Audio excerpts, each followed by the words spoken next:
Bonjour, bienvenue dans cette mini-récup qui s'adresse d'abord aux élèves de secondaire 2, mais si tu es en secondaire 3, c'est une bonne chose d'écouter la mini-récup pour voir si tu as bien compris les notions qui vont être présentées là-dedans. Donc, on va parler des situations de proportionnalité et inversement proportionnelles.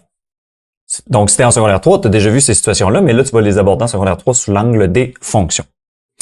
Alors, comme je disais, on va parler des différences entre les situations de proportionnalité et les situations inversement proportionnelles. On va regarder pour chacune les différents modes de représentation, donc la description verbale, la table de valeurs, le graphique et la règle. Ça se peut que la règle, tu l'aies pas encore vue. Donc, quand on va arriver dans les parties, dans cette partie-là, c'est toi qui décides ce que tu vas faire. Donc, tu peux décider d'avancer la vidéo ou de l'écouter quand même par curiosité pour voir ce que tu vas avoir de toute façon à apprendre éventuellement. Dans la deuxième vidéo, on va faire des exemples complets des deux types de situations. Puis après ça, il y a deux autres vidéos, donc une deuxième partie, cette fois-ci, qui va traiter des suites arithmétiques. Puis là, on va faire des liens entre les suites arithmétiques, les situations de proportionnalité et les fonctions affines. Bon, ça fait beaucoup de choses à voir, c'est toutes des notions qui sont vues en secondaire 1, 2 et 3. Et on utilise souvent plusieurs synonymes quand il est question de ces fonctions-là. Donc, par exemple, on peut utiliser ordonnée à l'origine, ou on peut utiliser valeur initiale, ou on peut utiliser terme constant. Donc, c'est pour ça qu'à la fin des 4 vidéos, on va présenter un tableau avec les différents synonymes et avec le vocabulaire utilisé pour toutes ces mises en situation-là. Alors, on commence? Alors, je vais te présenter les caractéristiques des différentes situations, c'est-à-dire les situations de proportionnalité et les situations inversement proportionnelles. Je vais toujours le placer chacun de leur côté. On va commencer par la description verbale. Donc, je vais mettre un exemple de description verbale pour chacun. Alors, à la station-service, le prix affiché pour l'essence est de 1,25 $ par litre. Donc, ça, c'est un exemple de situation de proportionnalité. De l'autre côté, le gros lot est de 10 millions de dollars. S'il y a plus d'un gagnant, combien chacun recevra-t-il? Donc, je te laisse regarder, voir si tu es capable de, juste avec la description verbale, de comprendre qu'est-ce qui caractérise chaque mise en situation. Puis après, j'ai une question. L'énoncé suivant est un exemple de quel type de situation? On sépare les coûts de location d'un autobus en fonction du nombre de passagers. Est-ce que c'est une situation de proportionnalité, une situation inversement proportionnelle ou aucune de ces réponses? Alors, il s'agit d'une situation inversement proportionnelle parce que on sépare des coûts. Okay? Donc, on va revenir avec cette notion-là de séparer des coûts. Ensuite, une autre question. L'énoncé suivant est un exemple de quel type de situation? Une voiture roule à une vitesse constante de 75 km/h pendant 4 heures. Est-ce que c'est une situation de proportionnalité, inversement proportionnelle ou aucune de ces réponses? Cette fois-ci, c'est une situation de proportionnalité parce qu'on parle d'une vitesse constante. Alors, qu'est-ce qui est à retenir de ces 4 mises en situation-là? Pour les situations de proportionnalité, on a la présence d'un taux constant. Donc, c'est 1,25 $ par litre. Donc, tous les litres d'essence coûtent 1,25 $. Pour la deuxième mise en situation, c'est 75 km/h. La vitesse. C'est toujours la même. Donc, ça veut dire que la distance parcourue va augmenter de manière régulière. Pour les situations inversement proportionnelles, cette fois-ci, ce qui est à retenir, c'est qu'on a une situation de partage. C'est-à-dire qu'on doit diviser en parts égales. Donc, par exemple, on a un gros lot de 10 millions de dollars qu'on doit diviser selon le nombre de gagnants pour que tout le monde reçoive le même montant. Et ici, on sépare des coûts. Donc, on peut séparer un gain ou on peut séparer des coûts. C'est pas obligé d'être de l'argent. On peut séparer toutes sortes de choses, puis ça serait quand même une situation inversement proportionnelle. Bon, maintenant, on va voir comment reconnaître une situation de proportionnalité à partir d'une table de valeurs. Donc, ici, j'ai une table de valeurs qui représente un nombre d'heures travaillées, donc qui s'en va en augmentant, et un salaire qui s'en va aussi en augmentant, évidemment, parce que plus on travaille d'heures, plus on fait d'argent, normalement. Alors, il y a plusieurs manières de vérifier ou de s'assurer qu'il s'agit bel et bien d'une situation de proportionnalité. Première des choses, le produit croisé, qu'on connaît bien. Donc, dans une table de valeurs, par exemple, ça peut vouloir dire que quand je multiplie ici en croisé mon 1 et mon 24, donc 1 fois 24, ça donne 24. Est-ce que j'ai le même résultat quand je multiplie l'autre croisé, donc 2 fois 12? 2 fois 12, ça donne 24 ça aussi. Donc oui, le produit croisé fonctionne. Là, je l'ai fait ici. J'aurais pu le faire ici entre 2 et 36, qui donne 72, et entre 3 et 24, qui donne aussi 72. Donc, c'est supposé fonctionner partout où on le vérifie. À part avec 0, parce que quand on multiplie par 0, ça va s'annuler. Mais sinon, le produit croisé devrait fonctionner partout. Une autre manière de vérifier, c'est avec le facteur de changement. C'est ça ici. Alors, le facteur de changement, c'est de dire le nombre d'heures a changé. Par exemple, si je fais une flèche d'ici de 1 à 3. Alors, on pourrait dire que j'ai travaillé 3 fois plus d'heures. Donc, si j'ai travaillé 3 fois plus d'heures, je devrais m'attendre à gagner un salaire 3 fois plus grand. Est-ce que c'est le cas? Ben, on va les vérifier. Donc, est-ce que 12 multiplié par 3, ça donne bel et bien 36? Oui. Donc, le facteur de changement fonctionne. Et il devrait fonctionner partout. Donc, par exemple, pour passer de 1 à 5, il faut faire x5. Pour passer de 12 à 60, il faut faire x5 aussi. Donc, quand je travaille 5 fois plus d'heures, ben, je gagne 5 fois plus d'argent. Donc, ça fonctionne aussi de ce côté-là. Le coefficient de proportionnalité. Le coefficient de proportionnalité, lui, c'est de savoir, pour passer de la première à la deuxième rangée, pour passer d'ici à ici, il faut que je multiplie par combien? Alors, autrement dit, 5 fois quoi donne 60? 3 fois quoi donne 36? Et ainsi de suite. Pour le trouver la valeur par laquelle je multiplie la première rangée pour obtenir la deuxième, ben, je peux faire les divisions. Donc, 12 divisé par 1. Donc, 12, ce sont des dollars divisé par une heure. 12 dollars divisé par une heure, ben, ça fait 12 dollars de l'heure. Bon, je vais vérifier avec 24 et 2. 24 dollars divisé par 2 heures. 24 dollars pour 2 heures de travail. Est-ce que j'obtiens le même taux une fois que je réduis ma fraction? Donc, 24 divisé par 2, ça donne aussi 12 de l'heure. Et je peux vérifier avec le troisième. Donc, 36 divisé par 3, ça donne aussi 12 de l'heure. Et 60 divisé par 5, ça donne aussi 12 de l'heure. Donc, ici, on pourrait appeler ça un taux horaire. Donc, notre taux avec lequel on travaille dans cette mise en situation-là, c'est 12 de l'heure. Donc, 5 fois 12 donne bel et bien 60. Ça, c'est pour le coefficient de proportionnalité. Maintenant, pour le procédé additif, un petit peu moins utilisé, mais qui peut quand même nous permettre de vérifier que tout fonctionne. Donc, par exemple, si je travaille 2 heures, je fais 24 $. Si je travaille 3 heures, je fais 36 $. Bon, on s'entend que 5 heures, c'est la somme de 2 plus 3, n'est-ce pas? Donc, je peux l'écrire ici, là. 2 heures plus 3 heures, ça donne bel et bien 5 heures. Pas de problème jusque-là. Bon, maintenant, je vais vérifier. Si j'additionne le 24 $ que j'ai gagné pour 2 heures de travail, avec le 36 $ que je gagne pour 3 heures de travail, donc 24 plus 36, ça donne combien? 24 plus 36, ça donne 60 $. Parfait, ça fonctionne. Autrement dit, ça veut dire que si j'additionne les nombres d'heures correspondants, ben, j'obtiens le salaire correspondant qui correspond à la même addition, autrement dit. Bon, celui-là est un petit peu moins fréquemment utilisé, mais on peut l'utiliser aussi. Il est possible qu'une méthode de vérification nous indique que la situation est proportionnelle, mais que les autres méthodes nous indiquent le contraire. Vrai ou faux? Alors, la réponse, c'est faux. Il suffit de vérifier une seule des quatre caractéristiques. Si ça fonctionne, ça veut dire que les autres aussi vont fonctionner. Et ils vont prouver que c'est une situation de proportionnalité. Moi, je te suggère de prendre le coefficient de proportionnalité parce que cette valeur-là va te servir plus tard à trouver la règle. Maintenant, allons voir chacun de ces procédés-là, mais appliqués aux situations proportionnelles, aux situations inversement proportionnelles, puis on va voir ce qui se produit. Donc, on a une table de valeurs qui présente un nombre de personnes qui va en augmentant et un coût par personne, on ne sait pas un coût de quoi, mais un coût par personne qui s'en va en diminuant. Alors, on va vérifier le produit croisé. Est-ce que le produit croisé fonctionne? Par exemple, 2 fois 24, ça fait 48 et 60 fois 5, ça fait 300. Donc, on n'a vraiment pas le même résultat. Le produit croisé ne fonctionne pas. Le facteur de changement. Alors, par exemple, si je passe de 5 à 15, OK, ben, j'ai 3 fois plus de personnes, donc fois 3. Est-ce que je fais fois 3 en bas aussi? Non. Pour passer de 24 à 8, il faut plutôt faire diviser par 3. Donc, on n'a pas le même facteur de changement en haut et en bas, donc ça ne fonctionne pas de ce côté-là non plus. Maintenant, le coefficient de proportionnalité. Donc, on se rappelle, il fallait diviser la valeur de y par la valeur de x. 60 divisé par 2, ça fait 30. Puis ici, 12 divisé par 10, ça fait 1,2.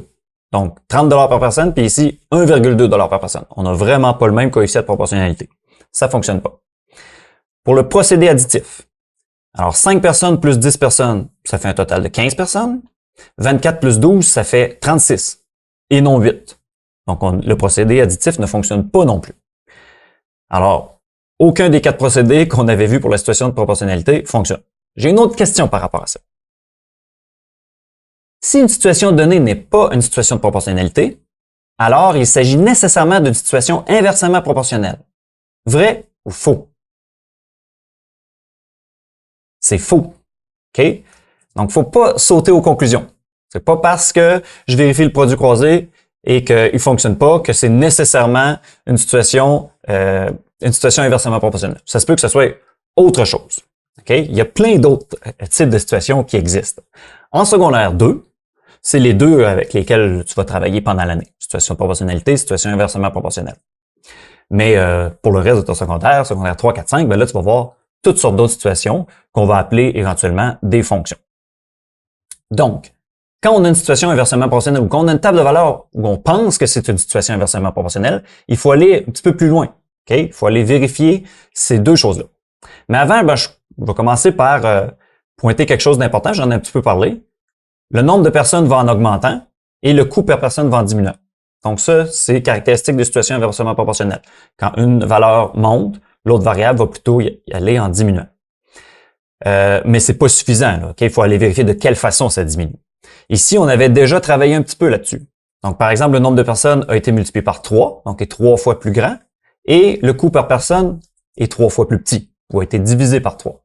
Alors, c'est un facteur de changement, un peu comme tout à l'heure, mais cette fois-ci, c'est un facteur de changement inverse. Mais pourquoi? Parce que c'est une situation inversement proportionnelle. Donc, les deux facteurs de changement sont le même, donc c'est toujours 3, c'est un facteur 3, mais fois 3 est divisé par 3. Maintenant, l'autre chose aussi, c'est que tantôt, on avait vérifié le coefficient de proportionnalité en prenant 60 et en divisant par 2. Donc, autrement dit, en faisant la division entre y et x. Là, cette fois-ci, on va faire le produit de y et x. Donc, 60 fois 2, je vais l'écrire ici. 60 fois 2, ça fait 120. OK, je vais aller en vérifier un autre. 5 fois 24. 5 fois 24, si on le calcule, ça fait 120 ça aussi. Et après, je peux continuer. 10 fois 12, ça fait aussi 120. 15 fois 8, ça fait 120 ça aussi. Et 20 fois 6, ça fait 120. Quand on est en présence d'un produit constant, ben là, on est convaincu que c'est une situation inversement proportionnelle. Et en plus, la valeur 120, ben dans le fond, ce que ça signifie, cette valeur-là, c'est que c'est le montant qu'on a à partager selon le nombre de personnes. Donc, j'ai 120, je pourrais ajouter dollars. J'ai 120 dollars à diviser par 2 personnes. Donc, chaque personne a 60 dollars. J'ai 120 dollars à diviser en 5 personnes. Donc, chaque personne a 24 dollars. Donc, cette valeur-là va nous servir aussi à trouver la règle. Maintenant, j'ai une autre question pour toi. La table de valeurs suivante est un exemple de quel type de situation? Est-ce que c'est une situation de proportionnalité, une situation inversement proportionnelle ou aucune de ces réponses? Alors, c'est aucune de ces réponses. Alors ici, j'ai reproduit la table de valeurs qu'on retrouvait dans la question, donc qui représente un temps écoulé en minutes qui augmente, le nombre de minutes augmente, et une quantité en litres, une quantité d'eau peut-être, qui s'en va en diminuant. Okay, donc, on est en train de vider un réservoir. Et ça diminue toujours au même rythme, donc moins 2, et ainsi de suite. Donc, si ça va à un rythme régulier, ça nous fait penser aux situations de proportionnalité. Par contre, ça nous fait aussi penser aux situations inversement proportionnelles parce que ces valeurs-là augmentent alors que la deuxième rangée, les valeurs diminuent. Ça, c'est plutôt caractéristique des situations inversement proportionnelles. Donc là, c'est bizarre parce que ça ressemble aux deux situations en même temps. Alors, on va aller vérifier plus en détail. On va vérifier le coefficient de proportionnalité. Donc, si je fais 10 litres divisé par 1 minute, donc je vais avoir 10 litres en 1 minute. Donc ça fait 10 litres par minute. Je vérifie, est-ce que c'est égal à 8 litres en 2 minutes? 8 litres en 2 minutes. 8 litres divisé par 2, ça fait 4 litres par minute. Alors que si j'avais 10, non, c'est pas égal. Donc, si c'est pas égal, ça veut dire que le coefficient de proportionnalité ne fonctionne pas. Ça veut dire que c'est pas une situation de proportionnalité. On va aller vérifier maintenant le produit constant. Ben, on va vérifier si le produit est constant. Donc, je vais faire 10 fois 1. 10 fois 1, ben, ça donne 10. Et après ça, 8 fois 2. 8 fois 2, ben ça donne 16. Donc, non, le produit n'est pas le même. C'est pas un produit constant. Fait que si c'est pas un produit constant, ça veut dire que c'est pas une situation inversement proportionnelle. Fait que c'est ni une ni l'autre. Bon. C'est une suite arithmétique. Parce que le rythme est régulier. Et ça, les suites arithmétiques, ben, on va voir ça dans la deuxième partie de la mini-récup. On va maintenant parler des graphiques des deux types de situations. Donc, si tu places tous les points de ta table de valeurs dans un graphique, pour une situation de proportionnalité, tu devrais avoir un graphique qui ressemble à ceci. Okay? Donc, tu dois avoir une droite qui passe par l'origine du plan cartésien, c'est-à-dire par le point 0, 0. Et on voit que les variables varient dans le même sens, c'est-à-dire que si x augmente, y augmente aussi. Donc, c'est le type de graphique qu'on a pour les situations de proportionnalité. Pour les situations inversement proportionnelles, tu vas plutôt avoir une courbe. Okay? C'est une courbe qui est décroissante, qui se rapproche des deux axes. Donc, on se rapproche de l'axe des y, on se rapproche de l'axe des x, mais sans jamais y toucher. Et les variables varient dans le sens contraire, c'est-à-dire plus x augmente, plus y diminue. Au début, y diminue très rapidement, puis après ça, de moins en moins rapidement. Donc, ça devrait ressembler à ceci. J'ai une question là-dessus. Le graphique suivant est un exemple de quel type de situation? Situation de proportionnalité, situation inversement proportionnelle ou aucune de ces réponses? La bonne réponse, c'est aucune de ces réponses. Alors, j'ai le graphique de ce côté-ci. Alors, on remarque que c'est une droite, donc c'est correct, mais c'est pas une droite qui passe par l'origine du plan cartésien. Elle ne passe pas par 0, 0 du tout. Ensuite, les variables ne varient pas dans le même sens. Okay? Parce que plus x augmente, puis plus y diminue. Maintenant, donc, c'est pas une situation de proportionnalité. On peut aller vérifier l'autre. Est-ce que c'est une courbe? Non, c'est une ligne droite. Donc, c'est pas une courbe qui se rapproche des deux axes sans jamais y toucher. Les variables varient dans le sens contraire. Oui, mais c'est pas une courbe. Donc, c'est pas une situation inversement proportionnelle non plus. C'est une suite arithmétique qu'on va voir dans la prochaine partie de la mini-récup.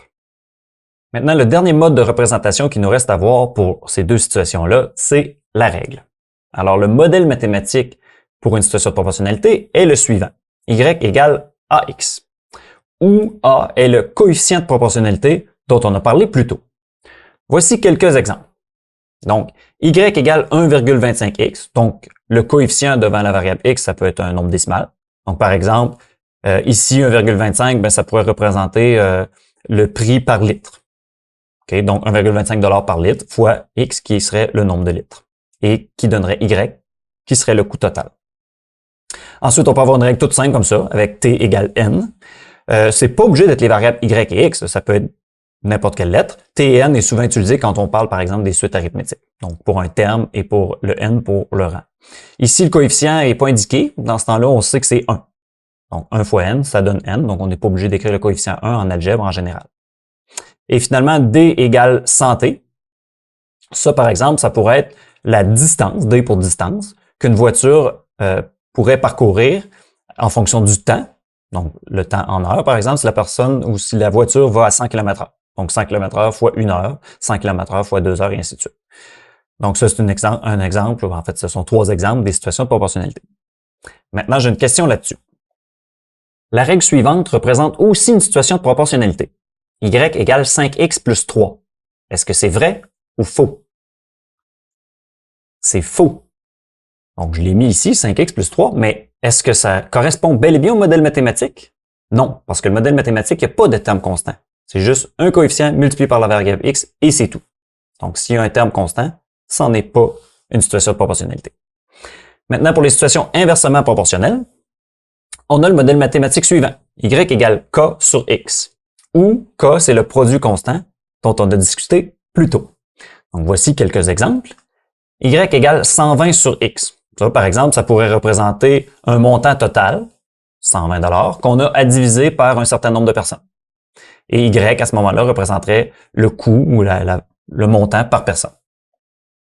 Un autre exemple, ça pourrait être t égale 250 sur v, où t serait le temps que ça prend pour parcourir 250 km en fonction de la vitesse.